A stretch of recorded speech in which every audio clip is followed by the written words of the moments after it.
Good morning student. Part fourth A, ground term of coordination compound. तो इसके हमने दो पार्ट कर दिया अलग अलग, part A part B. Example का अलग अलग कर लेंगे। ग्राउंड टर्म और term symbols of coordination compound ये बहुत इंपॉर्टेंट है, वेरी वेरी इंपॉर्टेंट। तो इसके पॉइंट टू पॉइंट लिखोगे, क्वेश्चन वहां से बहुत बनते हैं, ऑक्सीडेशन स्टेट से भी बनते हैं। तो ये है पार्ट 4 का ए। तो हम इसमें फर्स्ट एग्जांपल पढ़ रहे हैं, जैसे MnH2O का होल 6+2, ये कोऑर्डिनेशन कंपाउंड है। इसका हमें Mn central atom, H2O ligand, 6 coordination number, ये उसके ऊपर चार्ज है बैलेंस करने के लिए। तो इसमें हमें Mn का क्या निकालना है, ग्राउंड टर्म निकालना है कोऑर्डिनेशन कंपाउंड में। तो सबसे पहले ऐसे क्वेश्चनों को करने के लिए इसका ऑक्सीडेशन स्टेट निकालेंगे, ऑक्सीडेशन स्टेट के बाद सिस्टम निकाल लेंगे, और कॉम्प्लेक्स कैसा है यहाँ से पॉइंट बनते हैं। देखिए सॉल्व कर रहे हैं इसको हम। इससे क्वेश्चन बहुत बार बनते हैं, डिफरेंट टाइप के, बहुत इंपॉर्टेंट मॉलिक्यूल है। ऑक्सीडेशन स्टेट अलग अलग पार्ट में होगा। पहले ऑक्सीडेशन स्टेट निकालेंगे, फिर कॉम्प्लेक्स से कैसा, फिर सिस्टम, तभी हम इसको बना पाएंगे, वरना गलत आ जाएगा ग्राउंड टर्म। तो देखिए कैसे ऑक्सीडेशन स्टेट निकालते हैं। Mn प्लस कितने हैं, 6 इंटू H2O 6 है, और जो चार्ज दिया है वो ऊपर दिया है +2। Mn प्लस 6 इंटू H2O, जो न्यूट्रल होता है उसका 0 होता है, जैसे NH3 हो, H2O हो, CO है, इनका 0 होता है। Cn Cl इनका -1 होता है।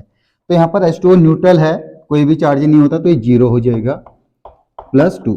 अब आ गया Mn, ये क्या आ गया 0, और ये +2। Mn का ऑक्सीडेशन स्टेट +2। बहुत बार क्वेश्चन ये भी पूछ सकता है, oxidation state of central metal Mn in MnH2O का होल 6+2, यानी इस कॉम्प्लेक्स में Mn के ऑक्सीडेशन स्टेट क्या है। तो ये LT लेक्चर के लिए, कंपटीशन एग्जाम के लिए बहुत इंपॉर्टेंट है, ध्यान दीजिए ये। अब इसके बाद आ जाता है सिस्टम। आप देखिए सिस्टम कैसा है। Mn में जो सिंपल इलेक्ट्रॉन होते हैं 7 होते हैं, 3d5 4s2, यानी +2 का मीनिंग हुआ 2 इलेक्ट्रॉन निकल गए, तो ये बचा 3d5 सिस्टम। अब देखिए कॉम्प्लेक्स किस टाइप का है। D में 1 2 3 4 5 इलेक्ट्रॉन है, 1 2 3 4 5। देन यहाँ पर क्या आया, H2O वीक लिगेंड है, तो इसके लिए क्या करता है, वीक लिगेंड इलेक्ट्रॉनों को पेयर नहीं करता है, एज सच रहने देगा। 1 2 3 4 5 अनपेयर्ड इलेक्ट्रॉन है, तो ये वीक लिगेंड इनको ऐसे ही रहने देता है। अगर स्ट्रॉन्ग लिगेंड होता तो इनको पेयर कर देता। तो ये कॉम्प्लेक्स किस टाइप का है, हाई स्पिन कॉम्प्लेक्स। ये भी ध्यान देना है, वरना इसके हिसाब से ग्राउंड टर्म में गलत आ जाएगा। तो ये निकाल दिया हमने। अब देखिए सबसे पहले हम कॉम्प्लेक्स के हिसाब से देख लेते हैं। हाई स्पिन कॉम्प्लेक्स है, तो इसी के हिसाब से लिखेंगे। 5 ऑर्बिटल है, 1 2 3 4 5, 0 +1 +2 -1 -2, ये वाले से देखेंगे 5 इलेक्ट्रॉन है। ये एक का स्पिन +½ है, सभी क्लॉकवाइज है, तो आप इसको +½ करके 5 बार ऐड कर सकते हो, तो क्या हो जाएगा 5/2। या क्या करोगे, टोटल 5 है, S = 5 इंटू ईच का कितना होता है 1/2। तो स्पिन क्वांटम नंबर 5 एम्पियर है, ईच का 1/2, तो ये आ जाएगा 5/2। इक्वेशन फर्स्ट, 5/2 आ गया। अब स्पिन मल्टीप्लिसिटी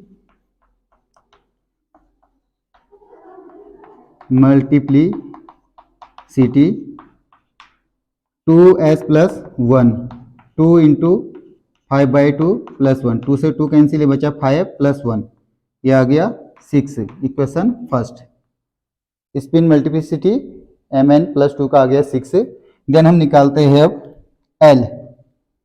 L देखिए जहाँ जहाँ इलेक्ट्रॉन है, इलेक्ट्रॉन कहाँ पर है, +2 +1 0 -1 और -2, इनको ऐड कर लोगे, +2 +1 +5 -1 सॉरी +2 +1 +3 -1 -2 -3, तो L की वैल्यू क्या आ गई 0। जब 0 आते हैं तो capital S, equation second. Then अब हम निकालते हैं J, L प्लस S, कितना आया, L 0 आ गया, S 5/2 आ गया, तो L आ गया 5/2। तो L से तो ये बड़ा है, L 0 है, तो हम इसको कंपेरिजन S से करेंगे तो इक्वल हो गया है। इसको भी आप लिख सकते हो L से कंपेरिजन करके, या J = L प्लस S -1 कर दो, 5/2 -1 का मीनिंग हुआ 2, 5 -2 यानी 3/2, इक्वेशन थर्ड ये आ गया है 3/2। 5/2 तो बड़ा इक्वल हो जा रहा है, 3/2 छोटा हो जा रहा है S से। अब निकालते हैं इसका ग्राउंड टर्म। ग्राउंड टर्म या टर्म सिंबल 2s + 1 LJ, इसमें हम इसको पुटअप कर देंगे, 2s + 1, ये है 2s + 1 कितना आया है 6। देन L आया है 0 यानी कैपिटल S, J आया है इक्वेशन थर्ड में 3/2। तो बहुत बार पूछा गया है Mn(H2O) का होल 6 + 2 में Mn + 2 का ग्राउंड टर्म 6s 3/2। तो आप इसका स्क्रीनशॉट ले लीजिए। Thank you so much.